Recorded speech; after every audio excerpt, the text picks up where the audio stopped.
L'histoire commence avec Mabel à son école, en train de penser à prendre les animaux qui se trouvent dans l'établissement et à les cacher dans son sac pour les sauver. Mais pendant qu'elle court, l'agent d'entretien remarque qu'il y a quelque chose qui bouge dans son sac et lui demande de l'ouvrir. Elle s'enfuit alors de lui et croise un groupe de professeurs. Elle essaie de leur échapper, mais ils la rattrapent, reprennent les animaux et les remettent à leur place. La mère de Mabel vient ensuite la récupérer à l'école et la punit pour son comportement. Mabel se fâche contre elle et va s'asseoir seule dans un arbre. À ce moment-là, sa grand-mère arrive, essaie de lui remonter le moral et lui demande de descendre pour la suivre. Mabel écoute ses paroles et la suit. Sa grand-mère l'emmène alors au lac et lui explique que personne d'autre qu'elle deux ne connaît cet endroit. Elle lui demande de rester silencieuse. Mabel commence alors à entendre les sons des animaux et à voir les poissons dans l'eau, et elle sent qu'elle commence à se calmer. Sa grand-mère lui révèle alors que le secret réside dans la nature et lui dit qu'ils en font partie. Elle insiste pour que cet endroit reste leur secret. Les années passent et Mabel grandit, tout en continuant à aller à cet endroit avec sa grand-mère, jusqu'à la mort de celle-ci. Après cela, Mabel commence à y aller seule, chaque jour. Un jour, comme d'habitude, elle se rend au lac, mais elle est surprise de trouver le maire Jerry avec un groupe d'ouvriers en train de préparer l'explosion du lac. Mabel tente de les arrêter et leur explique que l'endroit est rempli d'animaux, mais Jerry lui affirme que l'endroit est totalement vide. Elle leur demande alors de se taire un instant et d'écouter les animaux, mais Jerry refuse et ordonne à la sécurité de l'éloigner. Il l'emmène donc loin de l'endroit et les préparatifs de l'explosion commencent. Jerry lui dit qu'il ne lui reste que 24 heures avant qu'il ne coule le béton, et lui explique que si elle réussit à récolter des signatures contre la construction de la nouvelle route, il acceptera de rediscuter du projet. Mabel décide donc de recueillir des signatures, mais personne ne prête attention à ses paroles. Le lendemain, elle voit aux informations que Jerry a obtenu l'autorisation de construire. Furieuse, elle part rapidement voir la docteure Sam à l'université, et lui demande de l'aider à arrêter la construction de la route, surtout parce que beaucoup d'animaux vivent dans cette zone. Mais Sam lui explique que l'endroit est devenu vide depuis que le castor qui y vivait est parti, et que tous les autres animaux l'ont suivi.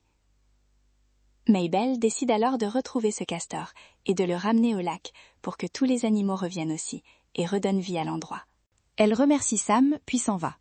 Plus tard, Mabel retourne au lac, laisse de la nourriture pour le castor et observe l'endroit de loin. La nuit, elle se remémore ses souvenirs avec sa grand-mère et se rappelle qu'elle avait décidé de rester avec elle au lieu de partir avec sa mère, afin de ne jamais la quitter. Sa grand-mère lui avait demandé de protéger cet endroit avant de mourir. Soudain, Mabel remarque un castor qui s'approche de la nourriture, mais il repart aussitôt. À cet instant, une voiture arrive et l'emporte. Mabel monte alors sur son scooter et les poursuit pour sauver le castor. La voiture arrive finalement à l'université de Sam et entre à l'intérieur. Surprise, Mabel décide de les suivre. Elle remarque alors que le castor agit bizarrement. Elle le suit jusqu'au laboratoire où Nisha, l'assistante de Sam, place le castor sur une machine, pendant que Sam est connecté à une autre. À ce moment-là, le castor perd le contrôle et Sam revient à son état normal.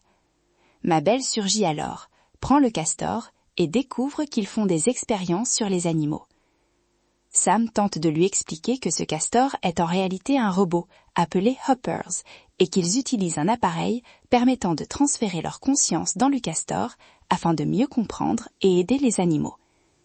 Profitant de l'occasion, Mabel s'installe sur la machine et demande à effectuer le transfert afin de pouvoir communiquer avec les animaux et les convaincre de revenir vivre près du lac. Sa conscience est alors transférée dans le castor. Sam et Nisha essaient de la rattraper, mais elle s'échappe et réussit à quitter l'université. Soudain, un aigle l'attaque et l'emporte. Mabel se défend en mordant sa patte, ce qui pousse l'oiseau à la lâcher. Elle tombe au sol, puis se cache parmi les arbres jusqu'au lendemain matin. Ensuite, Mabel commence à parler avec les animaux et se réjouit qu'ils la comprennent. Elle leur demande s'ils connaissent un autre castor et une araignée lui indique un endroit. Elle s'y rend rapidement et demande au castor de venir vivre au lac. Mais pendant leur conversation, un ours attaque le castor. Mabel intervient, frappe l'ours et sauve le castor. L'ours et le castor lui expliquent alors qu'il existe des règles dans les marais et qu'elle doit rencontrer le roi puisqu'elle les a enfreintes. L'ours l'emmène donc voir le roi. En chemin, Mabel communique avec Sam grâce à l'appareil qu'elle porte. Sam essaie de localiser sa position, mais n'y parvient pas car Mabel se trouve au cœur de la forêt. Elle demande alors à son assistant d'activer la caméra, ce qu'il fait, et il voit tout ce qui se passe. Mabel arrive finalement avec le castor et l'ours auprès du roi George. Elle découvre alors que tous les animaux de la forêt sont présents et saluent leur roi. George remarque Mabel et lui demande pourquoi elle est là, puisqu'elle est un animal étrange pour eux. Mabel se présente et s'excuse de ne pas connaître leurs lois. Pendant ce temps, Sam tente de l'empêcher de s'approcher des animaux, car ils sont dangereux. Elle lui demande de revenir immédiatement, mais Mabel coupe la communication. George descend alors lui parler et lui explique lui-même les règles, mais Mabel lui demande de discuter en privé. Le roi fait partir les autres animaux et elle lui explique qu'elle a besoin qu'un castor retourne vivre au lac. George lui répond que c'est impossible à cause des bruits terribles qui règnent dans la zone. Ne le croyant pas, Mabel le suit avec les autres animaux jusqu'à l'endroit concerné. Tous entendent alors le bruit insupportable et ne peuvent pas s'approcher davantage, sauf Mabel qui n'entend rien. Elle découvre alors des haut-parleurs cachés dans un arbre artificiel. Mabel grimpe dessus pour les examiner, mais un oiseau vient lui parler et lui demande de revenir auprès de Sam. Elle refuse et l'oiseau tente de l'attirer. L'arbre finit par tomber, les câbles des haut-parleurs se coupent et le bruit disparaît. Les animaux peuvent enfin revenir dans la région. Ils remercient Mabel pour son courage et organisent une fête pour célébrer leur retour. Chaque animal retrouve ensuite son foyer, et Mabel repense aux paroles de sa grand-mère sur la nature. Pendant ce temps, Jerry discute avec des investisseurs à propos du nouveau pont, mais il reçoit un appel lui annonçant le retour des animaux. Furieux, il ordonne à ses hommes de se rendre immédiatement sur place. George parle ensuite avec Mabel et lui avoue qu'il l'admire énormément. Il lui propose de devenir la main du roi, c'est-à-dire sa partenaire et son assistante dans le royaume. Mabel refuse d'abord et lui conseille de ne pas faire confiance aussi rapidement. Elle décide alors de lui révéler la vérité, mais avant qu'elle ne parle, des voitures et du bruit approchent. Un castor leur explique qu'un grand nombre de véhicules et de haut-parleurs arrivent. Les animaux paniquent et veulent fuir. Mabel tente de les calmer et leur demande de rester unis, mais personne ne l'écoute. Elle accepte alors l'offre de George pour devenir la main du roi. George convoque aussitôt les dirigeants des oiseaux, des grenouilles, des serpents et des poissons. Pendant la réunion, Mabel leur explique que si les haut-parleurs reviennent, eux aussi seront forcés de quitter l'endroit. Les animaux finissent par comprendre et décident d'éliminer le roi des humains. Mabel essaie de leur expliquer que ce n'est pas ce qu'elle voulait, mais ils refusent de changer d'avis. À ce moment-là, la reine des papillons provoque Mabel, qui la frappe accidentellement et la tue. Tous les animaux deviennent furieux et tentent d'attaquer Mabel. Elle s'enfuit alors avec George. Pendant ce temps, Sam envoie son ami Enisha pour aider Mabel. Un oiseau la rejoint juste avant que les animaux ne l'attrapent, mais Mabel refuse de partir sans George. L'oiseau revient donc chercher George, mais perd l'équilibre en volant, percute des arbres et explose. Les animaux encerclent alors George et Mabel, qui sautent d'une falaise et tombent dans la rivière. Les animaux découvrent les restes du robot et comprennent que les humains les ont trompés. Ils jurent alors de se venger. Mabel sauve George de la noyade et l'amène sur la rive, mais il lui reproche d'avoir détruit sa vie et d'avoir tué son ami. Mabel se sent alors seule et incomprise depuis la mort de sa grand-mère. George finit par la réconforter et lui promet de rester à ses côtés jusqu'à ce qu'il sauve l'endroit et Jerry. Il appelle ensuite l'équipe de secours des marais afin de mettre un plan en place. Pendant ce temps, Jerry se prépare pour l'inauguration du projet. Alors qu'il monte dans sa voiture, il est surpris de voir Mabel, George et un lézard. George lui prend son téléphone et le donne à Mabel, qui lui écrit qu'un grand danger le menace. Jerry accepte alors de les écouter. Mais pendant leur trajet, des oiseaux attaquent la voiture. Jerry profite de la confusion pour ouvrir la fenêtre et tous tombent du véhicule, sauf Mabel. L'ours vient alors sauver ses amis. Mabel prend ensuite le volant de la voiture de Jerry. Sam et Nisha arrivent à leur tour et tentent de capturer Mabel. Mais celle-ci essaye de leur expliquer qu'elle cherche à sauver Jerry. Sam lui dit qu'il ne pourra jamais la comprendre sans leur appareil auditif. Mabel saute alors dans leur voiture, vole l'appareil et retourne auprès de Jerry pour le lui mettre à l'oreille. Elle lui révèle qu'elle est Mabel et veut le sauver. À cet instant, des oiseaux transportent un requin vers la voiture de Jerry. Jerry pense être dans un rêve et ne réalise pas le danger. Mabel conduit rapidement et évite le requin de justesse avant que celui-ci ne retombe dans la mer. Mais la voiture est détruite. Mabel, Jerry et George en sortent indemnes. Mabel explique alors à Jerry qu'il doit abandonner son projet de route, car les animaux veulent se venger.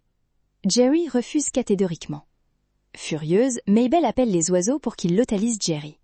Mais Sam et Nisha arrivent soudainement, capturent Mabel et la ramènent à la machine afin de lui rendre sa forme humaine. George tente de la sauver, mais le castor devient un corps inerte. Les animaux arrivent alors et capturent tout le monde. Mabel se retrouve attachée à côté de Jerry, tandis que Sam et Nisha sont forcés de créer un robot humain, à l'image de Jerry, contrôlé par la conscience du fils de la reine papillon que Mabel avait tué. Le robot promet alors de se venger de toute l'humanité et d'utiliser les haut-parleurs contre les humains eux-mêmes. Les animaux emmènent ensuite le robot à la cérémonie, tout en laissant Mabel et Jerry attachés. Mabel propose alors à Jerry de faire confiance à son plan. Il doit transférer sa conscience dans un castor. Jerry accepte et devient un castor, ce qui lui permet de détacher Mabel. Elle récupère l'écouteur pour parler à George et tous partent vers la cérémonie afin d'arrêter le robot avant qu'il ne détruise tout. Mabel tente de raisonner le robot et lui explique que la mort de sa mère était un accident et qu'elle comprend sa douleur. Mais il refuse de l'écouter et tente d'activer les haut-parleurs. Mabel lui arrache à mort le téléphone de contrôle, mais celui-ci tombe sur l'arbre artificiel. Le robot grimpe pour le récupérer et Mabel le poursuit. L'arbre finit par s'effondrer, provoquant des incendies partout autour d'eux. Le robot est détruit dans les flammes. Mabel tente d'éteindre l'incendie, mais le feu devient incontrôlable. George reste à ses côtés jusqu'à ce que l'ours vienne les sauver. Mabel décide alors de détruire le barrage qui retient l'eau. Tous les animaux de la forêt l'aident et réussissent à le briser, permettant à l'eau d'éteindre les flammes. Le lendemain, Mabel est triste en voyant l'état du lieu, mais Jerry lui annonce qu'ils abandonnent définitivement le projet de construction et qu'ils vont réparer et nettoyer la zone. Mabel est heureuse et participe aux travaux. À la fin, elle est ravie de bientôt obtenir son diplôme universitaire.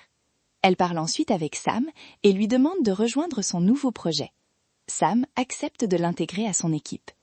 Finalement, Mabel retourne s'asseoir avec George au même endroit où elle allait autrefois avec sa grand-mère, heureuse d'avoir réussi à protéger ce lieu. Et c'est ainsi que se termine l'histoire d'aujourd'hui. Et n'oubliez pas de vous abonner à la chaîne.